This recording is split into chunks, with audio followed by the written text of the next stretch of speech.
Hello and welcome to the Property Roundup on iPropertyRadio with myself, Carol Tallon, the show where we chat to industry experts to get a view on new trends emerging. This show is brought to you in partnership with Property District, changing the narrative of the industry. Today, I'm delighted to be joined by returning guest, regular guest indeed, John McCartney, Director and Head of Research with BNP Paribas Real Estate Ireland. John, you're very welcome back. Thank you for joining us again today. My pleasure as always, Carol. John, you are my go-to when it comes to trying to understand, I suppose, the direction of travel of Ireland's commercial market and trying to understand in the mix of some quite contradictory headlines and data. So you might just actually set out where are we in terms of commercial activity right now? Yeah, well, I suppose, Carol, just to set the parameters, obviously commercial spans a number of subsectors, including offices, retail, and logistics, stroke industrial. So they've all got slightly different dynamics, but a lot of the interest, I think, is in the office market. And at the moment, I mean, I think it is quite clear and has been actually for some time that the office market has been facing three challenges. The first one really comes from the supply side. So what we're now seeing, in fact, it was crystal clear in 2022, and it will continue to be clear through the remainder of this year, is that development decisions that were taken prior to the onset of COVID have resulted in a glut of supply coming through and new offices being delivered. So last year, to put the numbers on it, we had about 240,000 square meters of new office space delivered in Dublin. Now, there's a little bit of an offset there because we've demolished some buildings as well. But still in all, that was the biggest inflow of new supply since before the global financial crisis. And this year, we'll have something similar. Just due to the intricacies of timing and the randomness of it, the first half of the year actually didn't have a huge number of completions, but the second half of this year will have a lot of big office blocks completing. And so that's a challenge to digest all of that space in any market. And then on the demand side, we have two separate challenges. The first challenge is the turbulence in the tech sector that impacted in the second half of last year.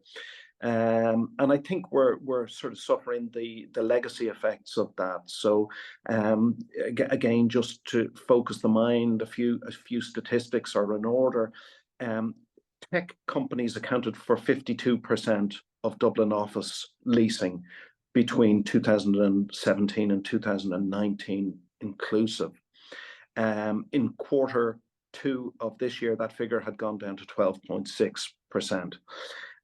Now, the issue isn't really that the tech firms have stopped hiring. In fact, compared with what has happened in other countries, tech employment in Ireland has held up really well. It's more so that at a global level, big tech needs to demonstrate to its investors its commitment to cost containment. And that at a global level in other countries has involved, significant shakeout of employment, so headcount reductions, headcount freezes. And with that, I think comes a mentality that it's sort of not fashionable or ideal to be seen to be committing to long-term leases on big office blocks, and we're suffering, or the Dublin office market is suffering a pullback in tech leasing because of that. So that's one of the factors that's dragging on the demand side. And the other factor is working from home. So if a firm has 40% of its employees on any given day remote working, and you can see that I'm one of those employees today from the surroundings. So,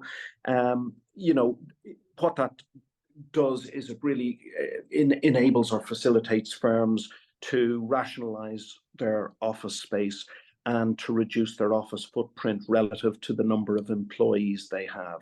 So in I suppose, thinking of it in analytical terms, it's a reduction in the office space per employee ratio. Yeah. So for every new job that's created back in the day, it might have consumed 13 square meters of space. Now it might be consuming something less than that. And in the future, that might go lower as well. So that has an impact on office demand. And as a result of all three of these factors, vacancy rates have been rising, and they'll rise further by the end of the year.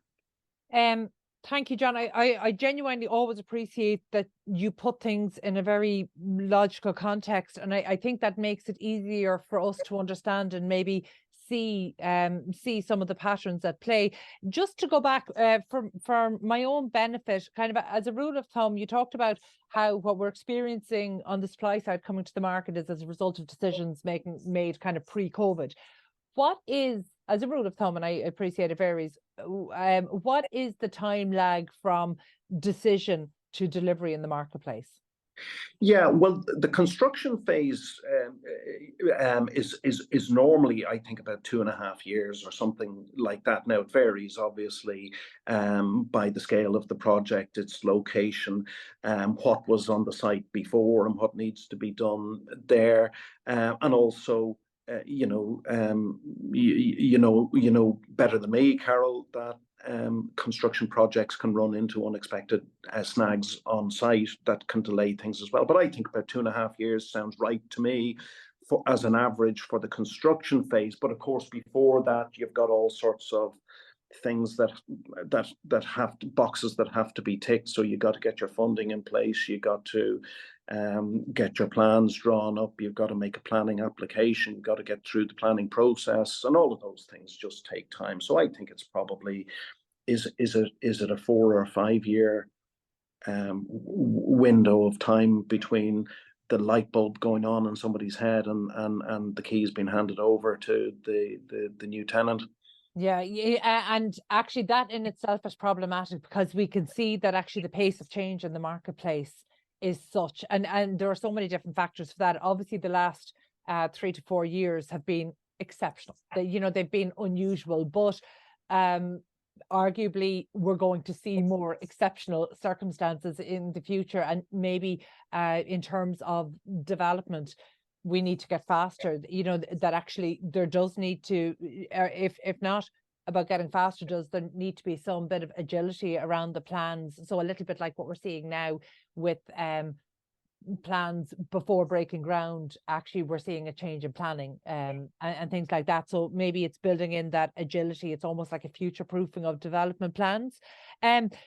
You broke down helpfully, which was great, just about kind of the different sectors. And I want to return to offices. That's where my primary concern is today. But just I'm conscious that in recent years, logistics and industrial, they were the real star performers. And part of that was, increasing demand, and supply wasn't increasing in line with that. Where are we with logistics at the moment? Yeah, so in the occupational market, the demand for logistics property is still really, really strong. Now, people would say that is driven by e-commerce. I'm slightly skeptical of that. My take is that, look, e-commerce dictates where the goods go after they leave the warehouse, so but they don't really, for a given level of consumption, whether the goods are transported from the warehouse to a retail store or whether they're transported directly to individuals' homes and offices for delivery, shouldn't really change the quantum of space. It might change the technologies that are used within warehousing facilities to pick orders, to facilitate smaller batches being delivered to people's homes rather than bulk batches being delivered to shops. But it shouldn't really change the quantum. So my take on it, Carol, is that the driver of the very strong logistics demand is mainly due to population growth. People need stuff, and that is it. Stuff needs to be warehoused and handled through a distribution chain, and that is it. So the more people you have, the more space you need. and probably to a lesser extent also supply chain reconfigurations arising from a disruption caused by Brexit, I think, as well. I suppose maybe I'm a little confused about the e-commerce side and the impact on that, but part of the argument around e-commerce and the link between that and increasing logistics is about increased consumerism as well. So, and actually, I heard it explained in very simple terms that helped me understand it, is that if somebody's going to the high street, well, then they might also have a coffee with friends, they might have lunch. So essentially, they're spreading their, that actually they're enjoying some service and hospitality based with the same level of income. If you're exclusively shopping online, then the budget allocated goes exclusively online. So therefore it's more products essentially being bought and shipped to your house. Now that's probably a very simplistic way to explain it, but it did help me understand that there's an element of culture and consumer behavior feeding into that as well, not just about what is consumed.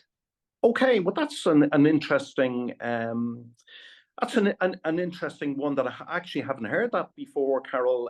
And we do have a way of testing it, because if you ask them nicely, the CSO will provide you with a breakdown of personal consumption expenditure between goods and services. And I do get that data off them, and I must have a look and just see, is there a sort of a different trajectory in the growth between goods and services. My recollection, I haven't got it at the front of my brain, so I'll go back and check the numbers. But that's a good one, Carol. Yeah, there may well be something in that. Well, that leads us into a question I had about retail, because I know very little about retail, and just following, I suppose, the data that's coming out, it is certainly, the trends are not what I would have been expecting. And by the way, they're not the trends I would have been expecting prior to COVID. So, for example, coming from a prop tech and championing e-commerce, and we've been talking about the demise of retail for well over a decade. And again, behavior, the human element seems to be what throws the data, what throws the forecasts in all of these situations. So what are we seeing on the ground in terms of retail at the moment? Because it's difficult to get past some of the mixed messaging.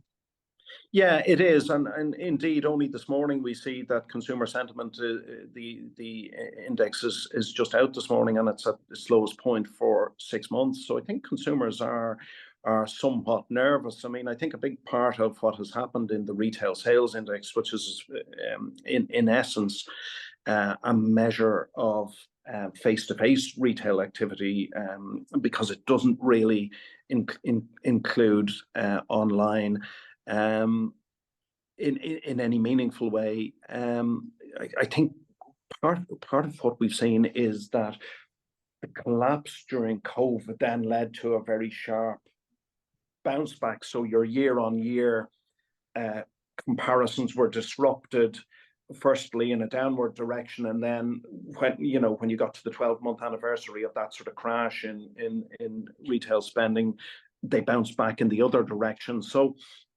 it has been quite a difficult sector to read. I mean, what we can certainly say, Carol, is that from a property investment point of view, retail has accounted for a much greater share in the first half of this year than it has accounted for in the last 3 or 4 years. Between 2019 and 2022, it accounted for about, I think from memory, 6.5% of investment spending, and it's up to, I think, over 20% in the first half of this year. But what is really interesting within that is that the type of retail assets that investors are targeting are completely different from the ones that they were targeting, back in the Celtic Tiger days, or even, after the GFC. So in those days, trophy assets, high street stores on Grafton Street, that sort of thing, big shopping centres were what investors were buying. Now they're buying regional assets. It's unglamorous sort of stuff. Retail parks, neighborhood centres, grocery led schemes, particularly, and very often outside Dublin, but in well-populated regional towns. And I think the way they're looking at it is, look, this is quite defensive by its nature. It's not a grocery store isn't going to do particularly better or worse depending on the economic cycle. People still need their spuds and their milk and eggs and cheese, and that is it. And they don't stop consuming those in a downturn, and they don't really buy a lot more of them in an upturn. And so I think investors, particularly in a sort of an environment of elevated economic uncertainty, as we've had since interest rates have started rising, I think they want to lock into that kind of predictability and steady incomes. I understand exactly kind of the assets you're talking about. We've seen it with those retail parks on the outskirts of town that are regularly blamed for the hollowing out of town centres. And, so we are seeing almost like a consolidation, or certainly investors are looking to consolidate assets, but in a way that maybe is not serving town centres. But that feels like maybe a conversation or a larger conversation for another day. I suppose I'd like to return to offices, because I think that's just a really interesting space at the moment. And it's interesting because it feels to me like it's still a sector that's it's still in play in terms of the human behavior, the trends, work from home. We're seeing those still evolve since COVID. So much of what's going to dictate offices depends on human behavior. And that feels to me like it isn't really settled. People are still changing their mind. I'm seeing increasingly in our own company, and we would have adopted a work from home policy long before COVID, but actually COVID almost frustrated our working procedures to the point where, and I don't know if I'm proud to say this, but actually we've called for more time back in the office. And in fact, we're just in the process of moving our Galway office from a small serviced GTech space to a space that's about 5 times larger, so we can grow the team, and we're taking larger space and growing the team with the expectation that the team will be in the office at least half the time, if not more. And that's more than we would have been pre-COVID. So it feels to me there's still a lot undecided in this sector. So how are investors looking at this? Yeah, so you're absolutely right, Carol. And the reality, I think, is that we shouldn't expect. I mean, maybe it'll maybe it's unrealistic to expect that we'll ever get a sort of a steady state situation. But I think we won't know, I think, what the future is for remote working or working from home, really, until we see a downturn in the labour market. And I think when unemployment starts to pick up again, then I think we will see if employers step in to assert their leverage at that point in the cycle and say, come on, everybody back to work. At the moment, it seems to have crystallized that working from home maybe suits employees more than it suits employers. That seems to be the way it's crystallizing. And in a tight labour market, employees have the whip hand, and it's going to be difficult for employers to enforce return to work mandates. And most of them are not really trying to do that, as far as I can see. But leaving all of that aside,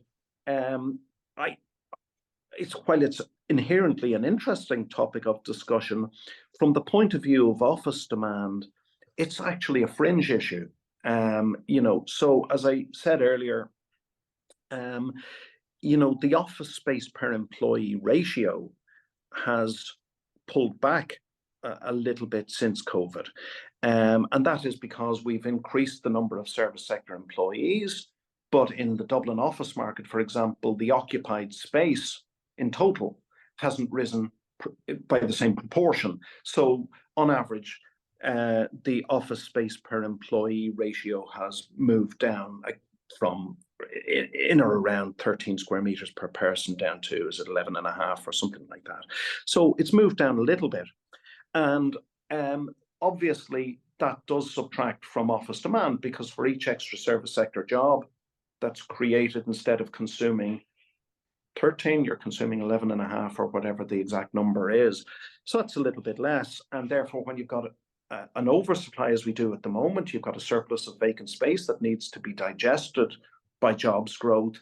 And it's going to take a little bit longer, all things equal, if each job consumes a smaller amount of space. But the thing that we're ignoring in this debate, I think, and it's by far the bigger factor, is that if the macroeconomic forecasts that we have from our various forecasting organizations, both in Ireland and outside, like the IMF and the European Commission, if they come true, Ireland is going to continue to be an economic outperformer, and we're going to create lots and lots of service sector jobs. And the effect of that is going to dominate in terms of office demand any pullback arising from a sort of a marginal edging down of the space per employee ratio.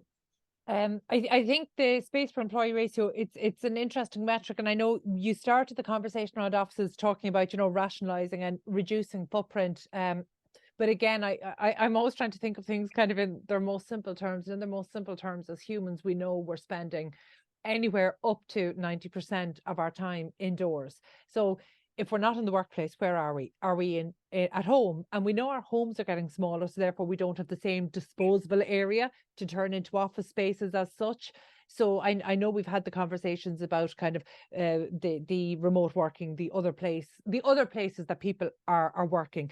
And we're seeing that actually the co-working spaces weren't used as much as people envisaged they might be, but it did tend to be coffee shops or other spaces. And I'm conscious that BNP Paribas is a global organization, so you have access to global insights. Is there anything maybe that Ireland should be paying attention to, trends that we're seeing in other countries? Yeah, well, I think one thing that's clear, Carol, is that at the moment, this less but better dynamic seems to be universal across, certainly across Europe, and I think the States as well. We've, in a way, our conversation has already dealt with the less bit, so maybe I think firms at this moment in time are rationalizing their office space, but they do want better space, and that I think is partly driven by ESG commitments. So occupiers have their own sustainability goals that they want to meet, and the building that they occupy is an important part of that. And then that transmits to investors who recognize that consumer preferences have moved towards sustainable buildings, and therefore they want to buy those buildings as well, and the values reflect that.